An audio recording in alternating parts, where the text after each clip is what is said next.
त्यानंतर एक breaking news आहे। मातोश्रीवर शिवसेना, उद्धव बाळासाहेब ठाकरे पक्ष आणि राष्ट्रवादी शरदचंद्र पवार पक्ष यांची बैठक सुरू आहे। भिवंडी आणि सांगलीच्या जागेवर नेत्यांमध्ये खलबतं होत असल्याची माहिती आहे। तर वंचितच्या मवियातील समावेशाबाबत सुद्धा चर्चा या ठिकाणी होत असल्याची माहिती सूत्रांनी दिली आहे। जानकर आणि आंबेडकर यांच्या वाट्याला जाणाऱ्या जागांबाबतही या ठिकाणी चर्चा होत असल्याची माहिती सूत्रांनी दिलेली आहे।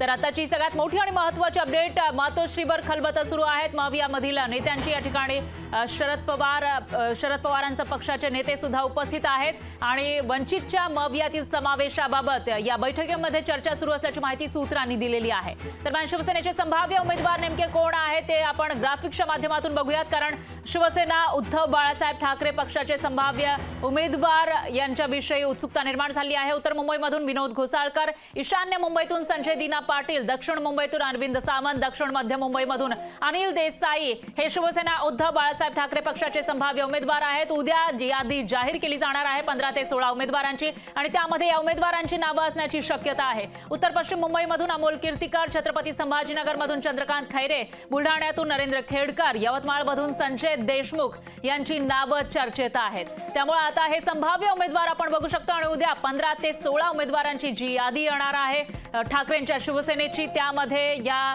सर्व नेत्यांची नावे असण्याची दाट शक्यता वर्तवली जाते। उस्मानाबाद म्हणजेच धाराशिवमधून ओमराजे निंबाळकर, परभणीमधून बंडू जाधव, शिर्डीमधून भाऊसाहेब वागचौरे, नाशिकमधून विजय करंजकर यांचं नाव चर्चेत आहे आणि यांना उमेदवारी मिळण्याची दाट शक्यता आहे।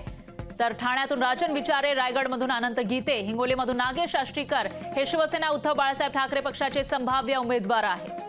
रत्नागिरी, सिंधुदुर्ग लोकसभेतून विनायक राऊत, सांगलीमधून चंद्रहार पाटील आणि मावळमधून संजोग वाघेरे हे संभाव्य उमेदवार आहेत शिवसेना, उद्धव बाळासाहेब ठाकरे पक्षाचे आणि यांचं नाव उद्याच्या यादीमध्ये येण्याची दाट शक्यता आहे। लोकशाही मराठी ऐका, पहा, जागरूक रहा।